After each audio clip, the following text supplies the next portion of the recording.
Welcome to the Demeere Podcast. We talk about martial arts, self-defense, and a whole lot more. And now your host, Demeere. Hello, everybody. In this one, I am going to talk about martial arts cults and cult-like thinking in the martial arts. And I'll also answer a listener question about what it feels like to get a broken nose, which is that's going to be fun. Now, before we get started, as always, the quick shout out to one of my patrons, and that is Carl Schultz. And Carl has been a patron of mine for about 2 years now, I think. And I just wanted to thank him and everybody else, but Carl in specific, this time to support my work. It's thanks to you guys that I can do what I do. So here's a big cheers to you, Carl. You're the man. So if you want to be a patron and get access to a bunch of my unique content that is already available there, go to patreon.com/Wim Demeere. If you want to support the show in a different way, you can go to wimsblog.com/donate, and both links will be in the show notes. There you can find different ways of supporting the show. So if you want to help out, that would be great. Failing that, you can always like, share, subscribe, and let people know about the show. So that always helps. Now, before we get started, a few quick updates. Here in wonderfully rainy and dreary Belgium, we are very much in the second wave of the COVID pandemic. I'm expecting that we're going to go in a lockdown very soon. We'll see if it is as strict as the first one, but that's been on my mind, obviously. But I wanted to make sure that I try to get the podcast episodes going and start up the regular schedule of releasing an episode every 2 weeks. So that's why I'm trying to stay committed to everything that I've promised in the past and not let COVID get in the way. But just so you guys know that things are getting interesting here again in my wonderful little part of the world. And we'll see how that goes. I am not allowed to teach public classes anymore. So I'm still allowed to work with private clients, but that might change anytime soon. So we'll see what happens. 2020 has been a pretty, how do you say that best? I think a roller coaster, or a roller coaster ride from hell. Maybe that's a better description. It's been an interesting year.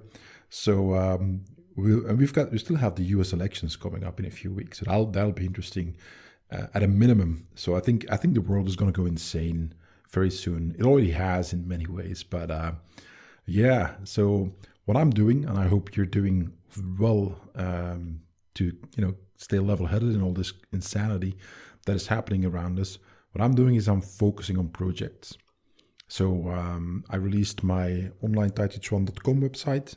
So that is full instruction that I give online, and I've restarted working on the bonus book, the training guide book for my boxing for self-defense book. That's going quite well. Just a lot of writing, a lot of work to be done. So I hope to get that one out of the way as quickly as possible, so I can then obviously focus on a few other things.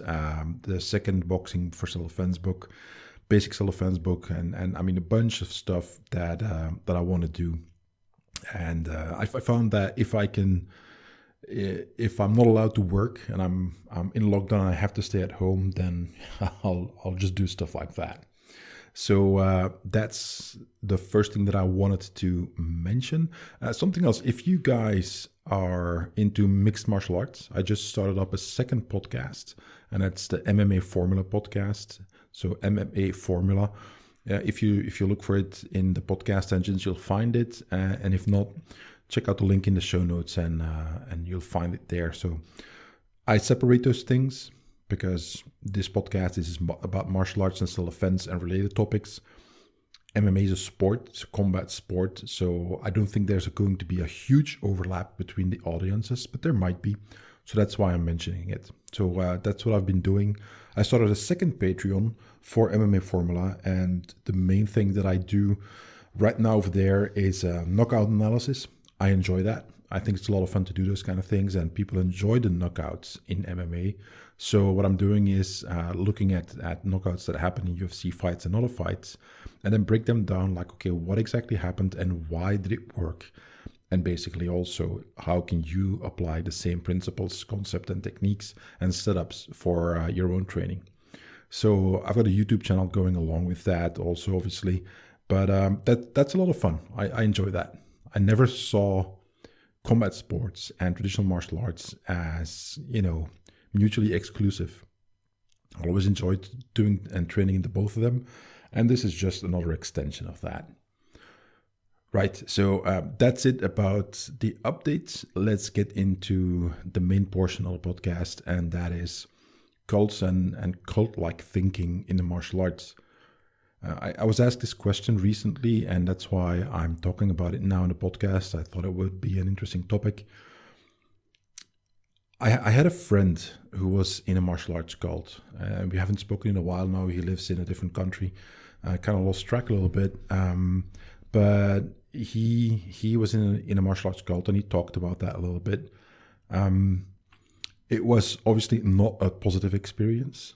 It was quite the contrary, and he basically had to get out of there eventually, which he did. But it was by far not a pleasant experience, and I'm putting it mildly. The thing is, there are different aspects to a cult, and I'm not going to go too deeply into that, but it'll become relevant in a little bit. So most cults have an origin story, so it kind of explains where they come from, where the founder comes from, or whoever is the prophet or most important guy or leader of the cult. It doesn't matter what kind of title they give themselves, but there's this explanation about where they come from and whatever their story is. And this immediately overlaps with a lot of the martial arts origin stories that, for instance, specifically in Chinese martial arts, there's a lot of stuff going on about,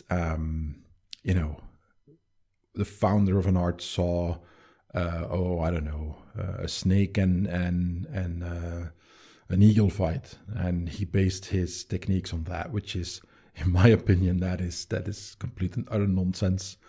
There's a bunch of stories as well about the spirit of whatever general or whatever god of war speaking to somebody in their dream, and they wake up and then they have this great idea about martial art and they create their own style.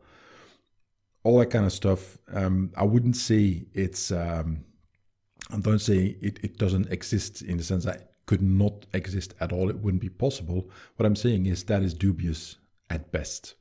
And one of the reasons I mentioned that is that, for instance, here in Europe, back in the Middle Ages, it was a long time ago. Life was very different. The view of the world that people had was very different as well. Science was, I wouldn't say inexistent, but not what it is today. And in certain cases, when there were lawsuits and people presented them in front of the judge, it was accepted that a legal defense was that you said, well, an angel spoke to me in my sleep, and he said that my neighbor is guilty and he did that. And that was an acceptable story. Yeah, it doesn't really work that way. That's not a legal standard. And you can claim whatever you like, that whoever you want talk to you in your dreams, but that doesn't explain anything, and that's not accepted. Well, it used to be. And people are people regardless of where they're living and what time they're in. So it's not surprising that we have origin stories for cults and martial arts that are a little bit fantastical, put it that way. So when it comes to cults, the stories tend to be impressive as well in that regard. So that's always a warning sign. Now, there is typically a structure to it. There's typically a strong man or a leader or a guru or something along those lines, a teacher. And in my friend's case, that was one of the things that the teacher who was the leader of the cult was actually apparently an impressive martial artist, which makes it all the more difficult to understand that you're in a cult, because you see this guy who's really good at martial arts and you want to be like him and you want to train and you want to get the same kind of skills he has. But in order to do that, you have to fit into this structure, into this whole thing that is going on, that has a lot of stuff that has pretty much not necessarily anything to do with martial arts. But it kind of comes together, so you accept it. perhaps begrudgingly at first, but eventually you're all in if you really enjoy the training. And you might not notice it. It's a gradual process. For instance, what most cults do is that they don't hit you with extreme structure right from the get-go. They will leave you a lot of leeway at first, and you will be enticed to come their way, and you take one step in that direction, and everything still seems fine, and then you take another small step, and gradually you take more and more small steps towards seeing things their way and living the way they want you to live and adhering to certain rules and regulations. And it's only after a certain amount of time that you realize you took so many small steps that you don't recognize where you come from anymore. And then you are on the inside and everybody else is an outsider. And outsiders are typically bad when it comes to the way that cult members think. So then you're in. And at that time, you tend to be isolated from your family, friends, and the outside world. So it's very difficult to leave at that point. So the structure is kind of that way, that it tends to lead you deeper down the path as opposed to allowing you an avenue of escape should you realize what's going on. And then there's enforcers. There's people who are not the leader, but people who are in some sort of capacity where they have a certain authority within the group, and they make sure you toe the line. And there are different ways in which that can happen. You can get, talked to, you can get some sort of punishment, you will not be getting certain rewards that other people get, you will not be able to advance like others, and so on. And these are the people who will kind of let you know, like, right, so you're not doing what we want you to do, so this is the result. Now, all that aside, there tends to be a curriculum, there tend to be teachings. And in my friend's case, there was obviously martial arts, but then there's all the other stuff that is taught along with it. And this happens a lot in cults, is that you have to learn certain things, you have to advance to certain stages of wisdom, of enlightenment, or what have you. Well, if you hear all that together, I mean, if you compare it to many of the martial arts schools that are out there, there's a lot of similarities there. There's an origin story about the style. Who is the founder? What was he like? Where was he from? How did he create his style? There's structure. There's a head instructor. There's his assistants, and then there tend to be students of varying levels.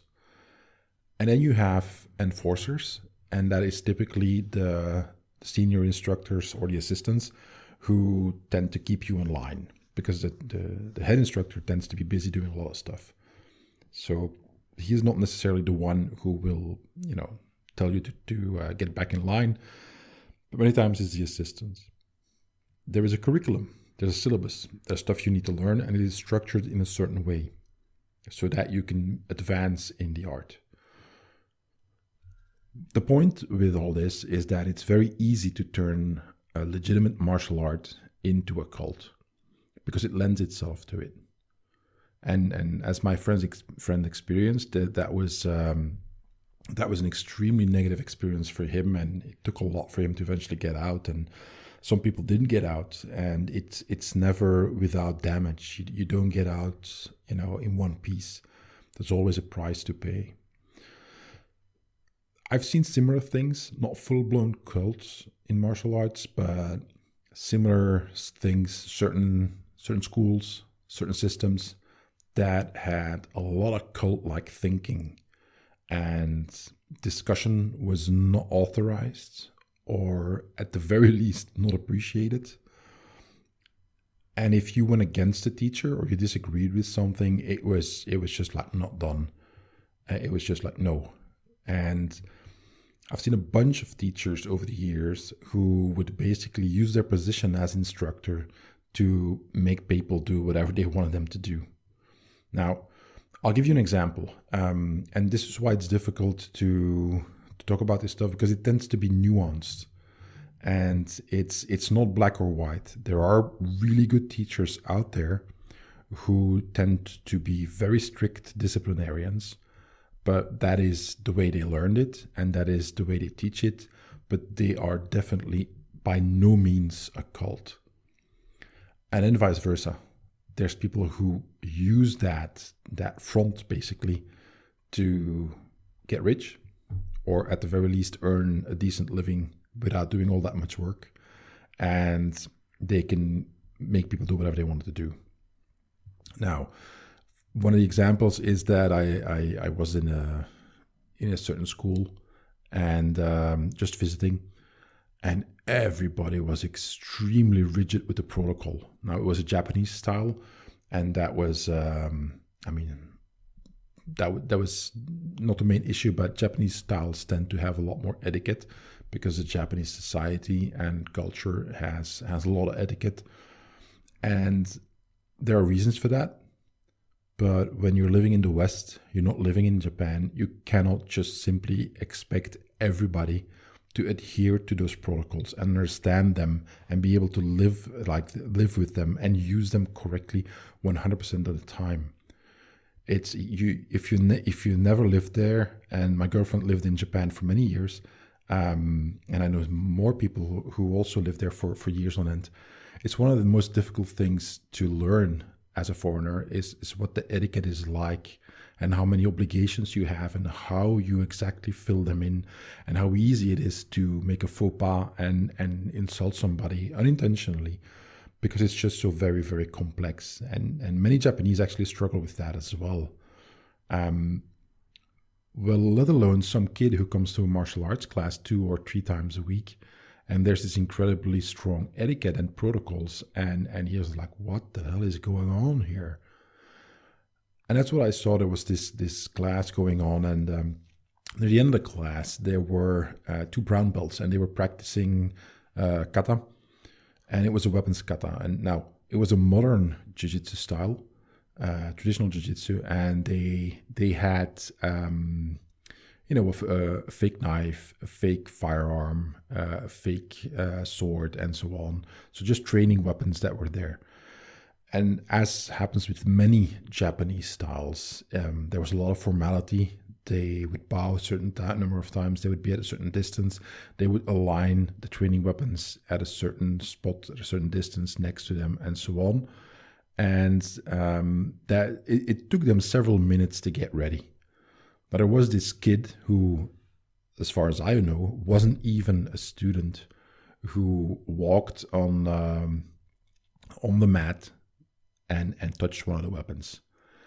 And these guys just chewed him out. I mean, they just went at him and insulted him and made him put it exactly back the way he had found it. Now, I can understand that to a certain degree. Especially if it's live weapons, that's very different than, for instance, I use training weapons all the time. They are not of the flippy floppy wushu kind that you cannot even kill a fly with.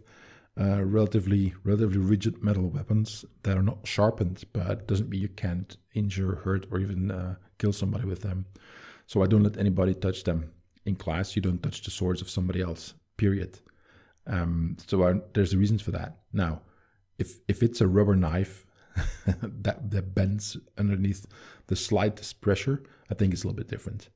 So in my opinion, these guys were exaggerating, and it's that kind of thinking is when you apply it to somebody outside of your structure. I think you're just being an asshole, and don't do that. Now, that is one example. Is they were so rigid in their thinking and so insulted over something like that I thought that guys, you've drank the Kool-Aid and you're not all that. And I actually it was those guys I was sparring at the class before that, and I was wiping the floor with them. So they weren't really all that good, and I was really a young guy. I wasn't that good either, but they were worse. So maybe that was it. Maybe they were pissed at me because I beat them up a little bit. Anyway, that is one aspect of it. Another aspect is when I was at a school where everybody was supposed to call certain teachers and assistants by their title, their Japanese title, also outside of class. And that for me, again, is going a little bit too far. It's one thing to do it in class. It's something else when you meet one of those guys in the supermarket and you have to refer to him to his title that he received or gave himself. Now, I am very much against that because that is forcing respect upon people. In my class, people call me Wim, sometimes coach, sometimes teacher, but I don't use Sifu. I don't use any sensei. I don't use any of that. I haven't in the past 35 years, and I'm not going to start now. So this kind of stuff is something that I very much disagree with, because I do not want that cult-like thinking in my class at all. I'm very much against that. Now, there needs to be discipline, and a teacher needs to be strict sometimes. But if you force people to bow down to you in an unreasonable manner, then you're basically promoting cult-like thinking. So that's the first part that I wanted to say. And what triggered all this? Well, I'll put a link in the show notes, but I was challenged by Lauren Christensen to do the martial arts challenge, which is, for 10 days you post pictures of yourself in the martial arts throughout your life. So that's a trip down memory lane. And I did this post on the time when I went to the Shaolin monastery. There were some comments about that, and I said, look, there's a bunch of stuff that is said nowadays that is just nonsense, and I was there. Now, to give you an idea, it was in the early 90s that the Shaolin monks came to Belgium, and my teacher did traditional Chinese martial arts, and the guy organizing it asked my teacher, do you want to do demos along with us, with the Shaolin monks? I was very young at the time. I think I was 16, 17. I don't remember, something along that line, maybe 18. And it was in hindsight, I think it was just a promotional thing for the organizer. Like, right, this guy is well known in this country. If he does a demo, it's likely to bring bigger crowds and so on. So I think it was just a marketing thing for him.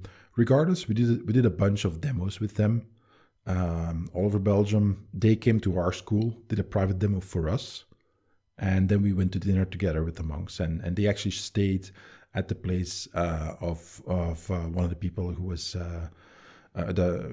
basically in the board of directors, so to speak, of our school. So we were there. I was there. Now, my impression at the time was like, wow, these guys are really impressive. They're athletes. But a little bit later, I would go on to compete at international tournaments in Chinese martial arts, and I saw a bunch of guys doing forms that were way, way more impressive.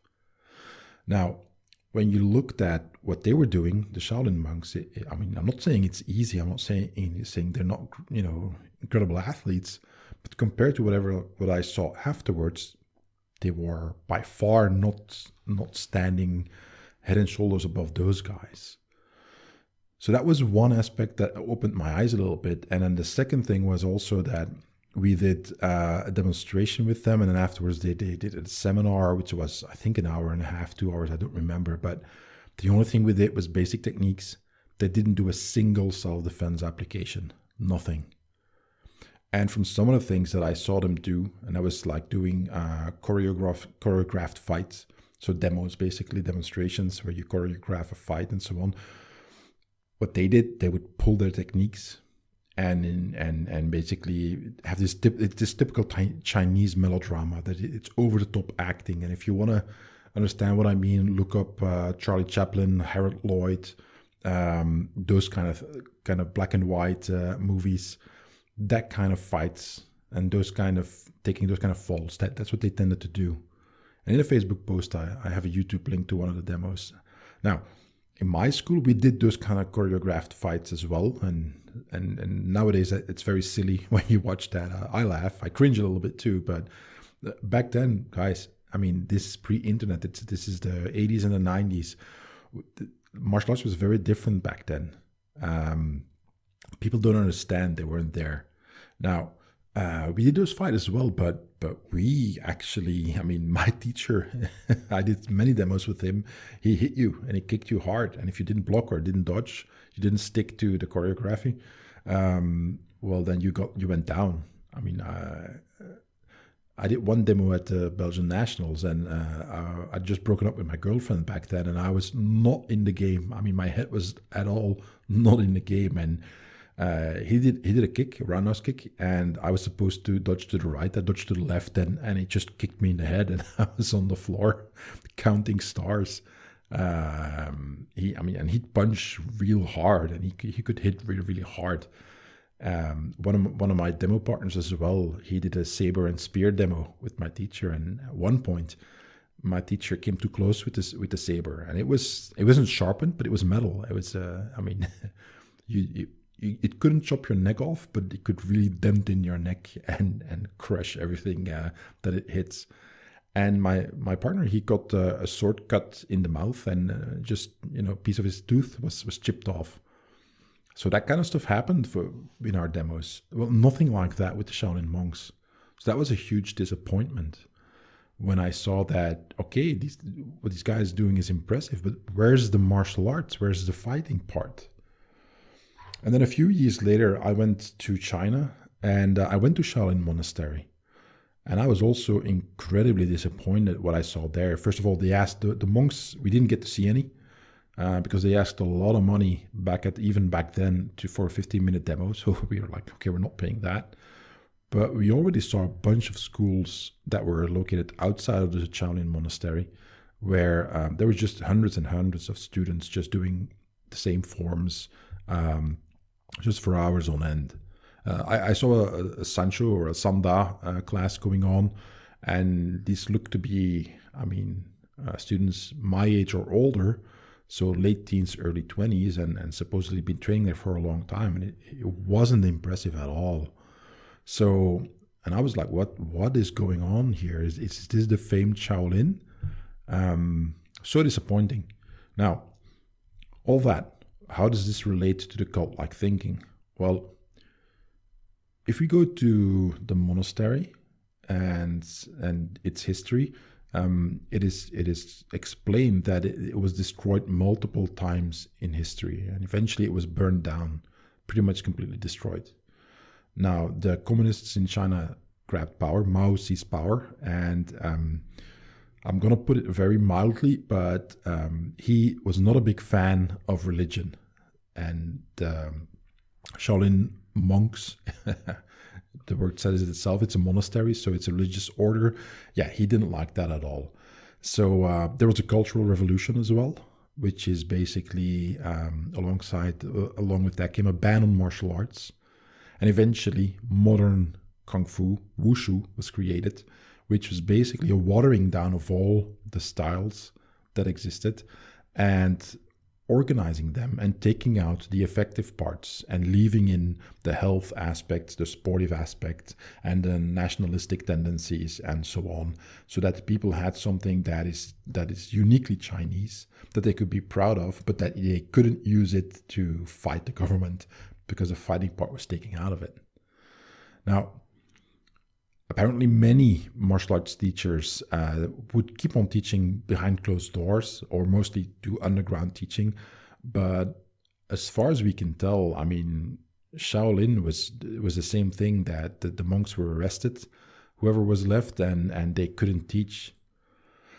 So for years on end, for decades on end, apparently Shaolin was closed down. It was in ruins. Now, in the early 80s, there was a movie with Jet Li, who was a young man back then, and it's called Shaolin Temple.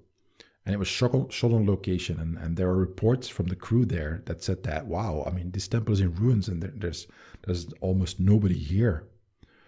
Now, the thing is that movie was a success. It was the first Kung Fu movie shot in mainland China, because it was Hong Kong mostly. All those movies that you know from the 60s, well, mainly the 70s. The government realized that, wow, we've got an opportunity here, and people forget Chinese government thinks decades in advance, not years, not the next election, because they don't have one like we do, but they think decades in advance. So they started developing Shaolin, and it was rebuilt. And then the origin story that I was told back then, so I'm talking early 90s, by our guide, our translator, was that, well, they found a really old monk living there, and he taught the entire curriculum to the new generation of monks, and they took over. Okay, so put a pin in that, hold that thought for a second. Now, there's I think it's a French guy, Vic Noats. He was the first non-Chinese to become a Shaolin monk, and that was in 1988. And that was after he visited China for the first time in 1987. So that's 1 year between going to the country the first time and becoming a Shaolin monk. Now, many people think that I'm criticizing him. I'm not. But it is safe to say that he cannot have trained for longer than a year at best before they said, you know what, we are going to call you a Shaolin monk. Less than 1 year of training. Now, if you look at the curriculum that Shaolin monks have now, I mean, there's styles upon styles, there's forms, there's weapons, there's partner work, there's Qigong, there's conditioning, there is even a form of Tai Chi there. There's I mean, so many styles there. No way could he have learned that in 1 year. Now, apparently the tradition was that a monk would specialize in a certain style or a few styles, and other monks would learn the other ones, so that the whole curriculum would get passed down the ages. Well, if they only had one old monk left, at best he knew a handful of styles, a few, but he didn't know anything about the other ones. So where did the new generation learn all the other ones? No answer to that question. So that is an origin story. The Phoenix rising from the ashes, Shaolin becoming back to its glorious past and rising from the ruins, all of a sudden has this full curriculum. Where did it come from? And it's really funny that that curriculum in many ways looks extremely similar in format and in techniques to all the wushu I saw back at the time. Extremely similar. So, call me a cynic, but I don't think so. And in time, Shaolin monks became this huge industry. They would tour around the world, including, in my country, and I was along for the ride. But nowadays, I mean, it's a tourist trap. People go there and they think they're learning Shaolin, and I beg to differ for the reasons I just mentioned, and for many reasons more. And this is a thing.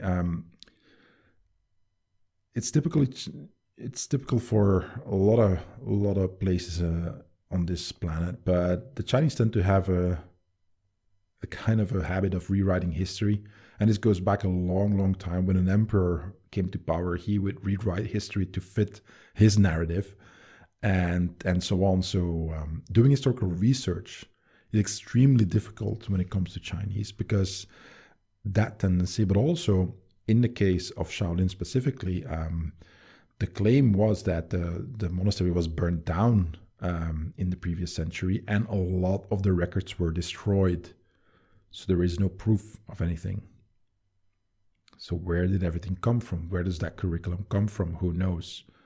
Now, somebody mentioned that apparently some of the village arts to the village and the villages surrounding the monastery would be where they got the curriculum. Well, that's possible, but then that goes against this whole mythology of Shaolin being the pure martial art and being the birthplace of all other martial arts in the world, the origin place, which is what they market themselves as. So, and that's where you see that if you buy into that, it's not that different from buying into a cult. It's very, very similar, and I am completely against that. I mean, it's very difficult to learn something correctly already. If you add on top of that a bunch of nonsense that is made up, I mean, what's the point? Same thing, Mount Wudang. So one of the holy mountains in China, Wudangshan is where, according to certain streams within the Tai Chi Chuan world is where Tai Chi was invented. Okay, well, my teacher was there in the 80s. And he said there were a few old monks there, but he didn't see any Tai Chi. He didn't see anything what we see now. Now you go to Wudang Mountain and there's a truckload of monks there, and there's schools there. They were, even if I'm not mistaken, going to break down this building that was actually on the protected list of World Cultural Heritage. They were going to break that down to make an airport and a hotel and so on, if I'm not mistaken. So all that stuff is going on. Fast forward a few years, and we have the same thing as Shaolin, where you have, hundreds of people coming there to study Tai Chi Chuan with the Wudang monks. Where did they come from? Go back 30, 40 years, and there was nobody there. Okay, who was teaching that? Where does the curriculum come from? Same thing. There's extensive syllabus and curriculum with tons and tons of forms and weapons and techniques and exercises and so on. I'm not saying these are not, impressive martial artists. That's not the point. The point is that don't drink the Kool-Aid. Now, and before I go on about, talking about China and Chinese martial arts so much, this happens all over the world. I've seen a few decades ago, there was this style that came up all of a sudden out of the blue. People who were talking about this style of fighting that came from the criminal element, and it came from a specific country. And the guys promoting it were saying like, right, this is how it is, and it comes from our criminals here use it, and this is how they fight, and it's really dangerous, and it's so effective, and so on. I did some checking. So I contacted somebody who was in that country working in the penitentiaries, and I asked, okay, this is what they say. What have you seen? He says, it's nonsense. There's none of that here in our prisons. I've been working in the penitentiary system for a very long time. That doesn't exist here. They're making it up. These guys are still around, and from what I can see, still very, very active and promoting their style. So same thing, an origin story, there's structure, there's a curriculum, there's a head instructor, and everybody's drinking the Kool-Aid. Now, all that to say this, I am, like I mentioned, very much against that. I don't want any of that when I teach. Like I said, my students just call me by my first name. It's perfectly fine. And I've never had any problems with people being disrespectful, so I never felt a need to be extremely oppressive when it comes to demanding respect or forcing people to do whatever. That's just not my thing.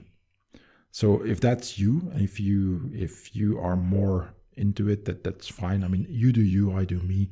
But despite the fact that I can understand why in certain arts there is a lot of structure and a lot of etiquette, and I do understand that, including when it comes to Japanese martial arts, there is a point beyond which it goes too far.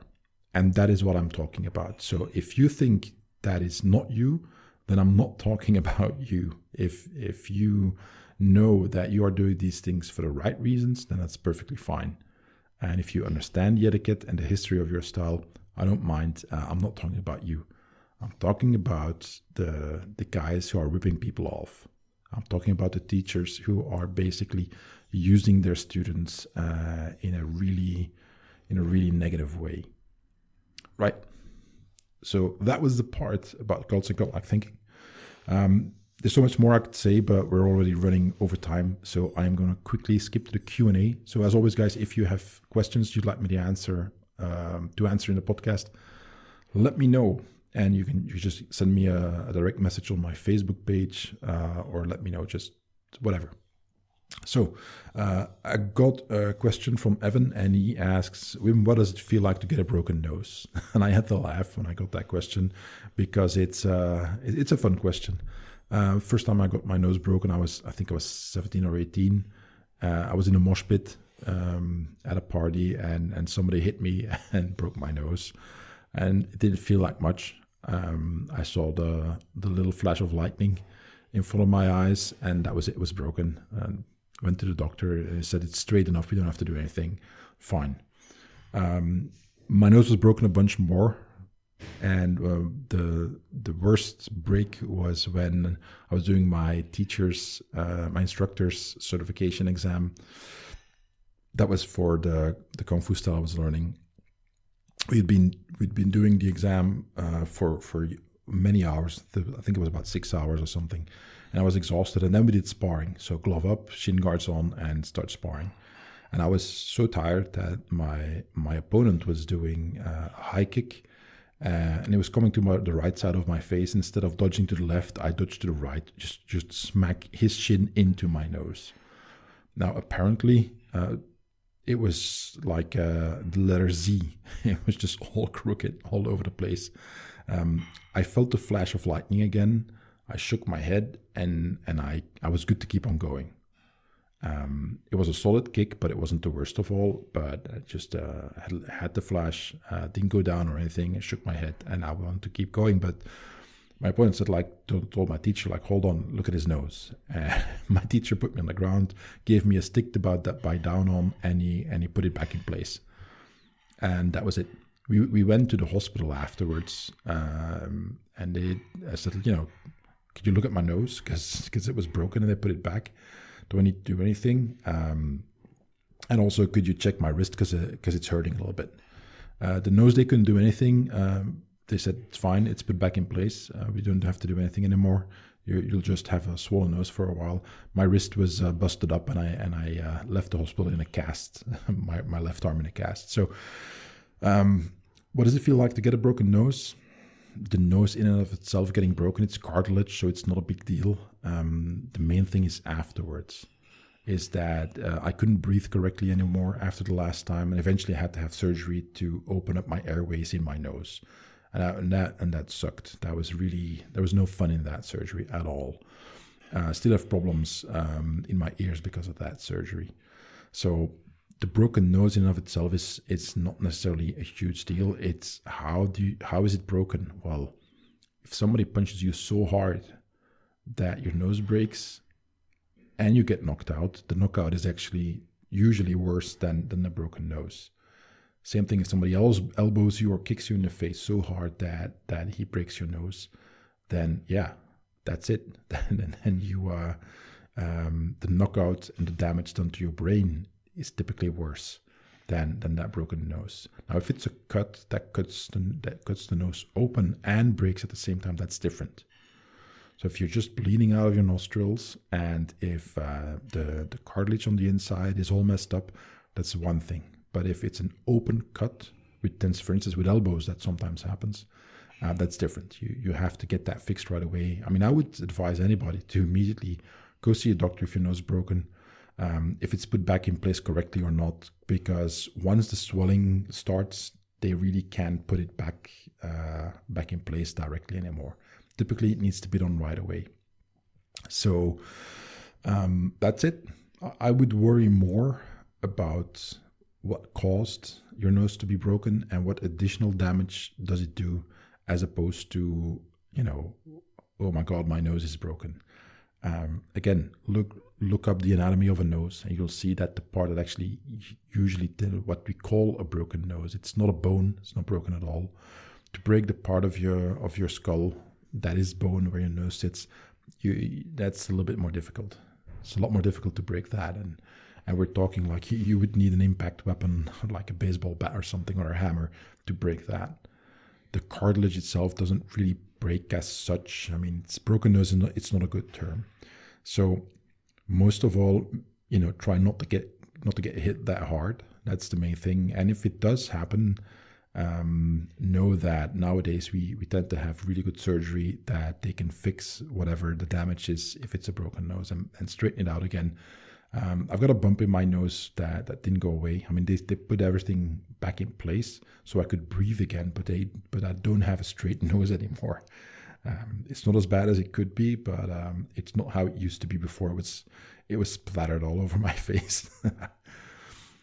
All right, Evan, I hope that's a good answer.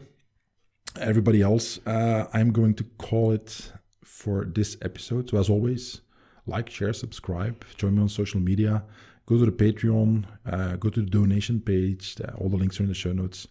I appreciate all the support that you give, and I will talk to you guys next time. Thanks for listening to the Demeere Podcast. For more information, go to www.wimsblog.com.